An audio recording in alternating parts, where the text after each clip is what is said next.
নমস্কার বন্ধুরা, রূপার রান্নাঘরে আপনাদের অনেক অনেক স্বাগত।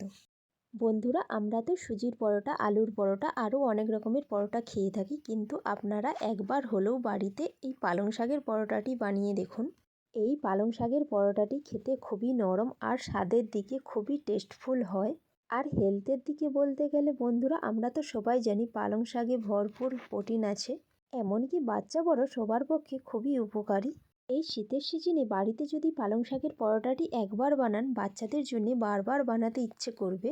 আসুন বন্ধুরা, তাহলে রেসিপিটি বানানো যাক। এখানে আমি বাগান থেকে বেশ কিছুটা পালং শাক তুলে নিয়ে চলে এসেছি। প্রথমে আমি পালং শাকের ভালো পাতাগুলো বেছে নিলাম, এরপর পরিষ্কার জল দিয়ে ধুয়ে একটা মিক্সিং জারের মধ্যে পালং শাকগুলো আমি নিয়ে নিলাম।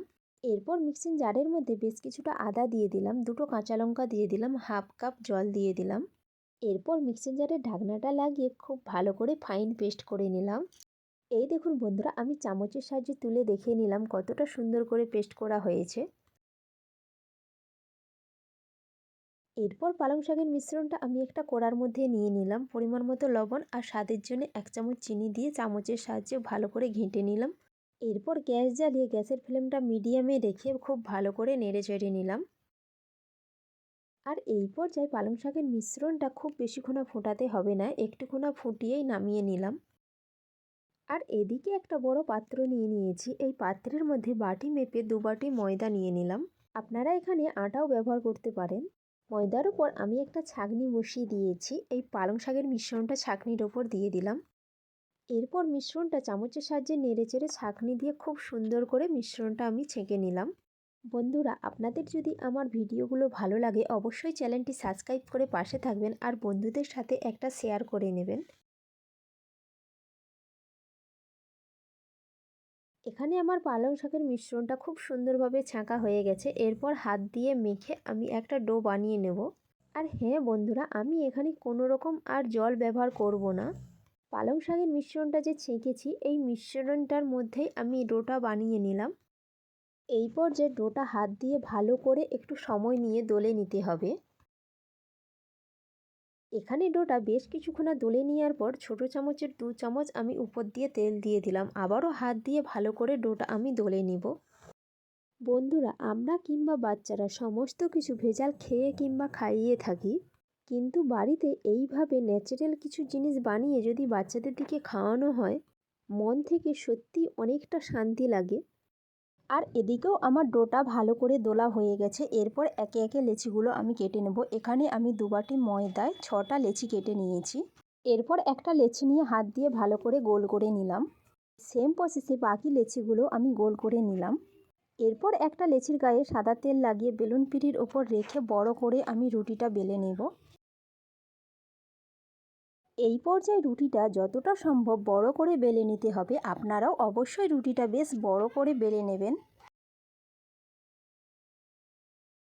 বন্ধুরা, আমরা তো সবসময় এরকম হেলদি খাবার হাতের সামনে পাই না, তাই বাড়ির সদস্য কিংবা বাচ্চাদেরকে দেয়া হয়ে ওঠেনি।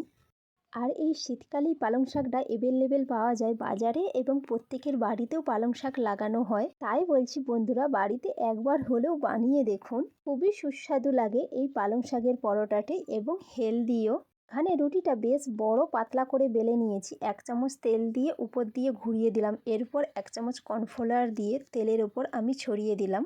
তেল আর কর্নফ্লাওয়ার এই দুটি উপকরণই রুটির ওপর আমি ভালো করে লাগিয়ে দিলাম।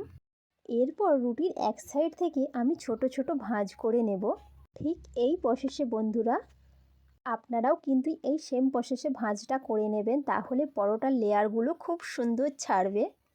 আর যতই হেলদি হোক না বন্ধুরা, জিনিসটা যতটা দেখতে সুন্দর লাগবে ততটাই লোভনীয় লাগবে না খেতে। আর এই পালং শাকের পরোটাটি দেখতে সুন্দর, হেলদি এবং স্বাদের দিক থেকেও দুর্দান্ত, সব দিক থেকে একদম পারফেক্ট এই পালং শাকের পরোটাটি। রুটির ওপর ভাঁজ দেওয়া হয়ে গেলে ঠিক এই সেম প্রসেসে আমি ফোল্ড করে নিলাম। ফোল্ড করার পর হাত দিয়ে চেপে সুন্দর করে গোলটা করে নিলাম। আর ওই সেম প্রসেসে বাকিগুলো আমি বানিয়ে নিয়েছি। এদিকে একটা লেচি নিয়ে লেচির গায়ে তেল না লাগিয়ে বেলুন পিঁড়ির ওপর রেখে আমি গোল করে বেলে নিলাম। আর এই পর্যায়ে পরোটাটা একটু মোটা করে বেলতে হবে, ঠিক এরকম। এখানে গ্যাস জ্বালিয়ে তাওয়া বসিয়ে দিয়েছি। তাওয়াটা গরম হয়ে আসলে তাওয়ার ওপর আমি একটা পরোটা দিয়ে দিলাম। এরপর পরোটাটা আমি উল্টে পাল্টে ভালো করে সেঁকে নিলাম।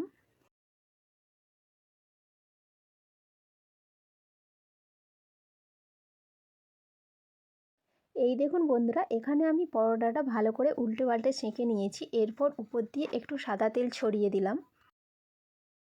সাদা তেল ছড়িয়ে দেওয়ার পর আবারও পরোটাটাকে আমি উল্টে পাল্টে ভেজে নিলাম। আর পরোটার মধ্যে তেল দেওয়ার পর দেখুন বন্ধুরা, পরোটার কালারটা কত সুন্দর এসেছে। তেল দেওয়ার পর উল্টে পাল্টে পরোটাটা আমার এখানে ভাজা হয়ে গিয়েছে। এরপর আমি তাওয়া থেকে তুলে নিলাম। গরম অবস্থাতেই পরোটাটা বেলুন পিঁড়ির উপর রেখে দিলাম। হাত দিয়ে ভালো করে একটু থেপকে দিলাম, ঠিক যেমন পেটাই পরোটাকে পেটানো হয় অনেকটা সেই রকমভাবে। আর এখানে দেখুন বন্ধুরা, পরোটা থেকে লেয়ারগুলো কত সুন্দরভাবে ছেড়েছে। এই সেম প্রসেসে আমি বাকিগুলো বানিয়ে নেব। সেম প্রসেসে বাকি পরোটাগুলো আমার এখানে বানানো হয়ে গেছে। প্লেটের উপর আমি একে একে পরোটাগুলো সাজিয়ে নিলাম। পরোটা বলতে সত্যি বলতে বন্ধুরা, যদি এরকম লেয়ার ছাড়া পরোটা হয়, বাচ্চা বড় সবারই একটু খাওয়ার আগ্রহ বাড়বে। আর এখানে আমি সমস্ত পরোটাগুলো প্লেটের ওপর সাজিয়ে নিয়েছি। দেখুন বন্ধুরা, দেখতে কতটা সুন্দর লাগছে। এই পালং শাকের পরোটাটি দেখতে যতটা সুন্দর, খেতেও অসাধারণ লাগে বন্ধুরা। আর পরোটার ভেতরটা দেখুন বন্ধুরা, কতটা সুন্দরভাবে লেয়ার ছেড়েছে। সত্যি বলছি বন্ধুরা, পরোটাটা খেতে অসাধারণ লেগেছে। ভিডিওটি ভালো লাগলে অবশ্যই লাইক করে দেবেন।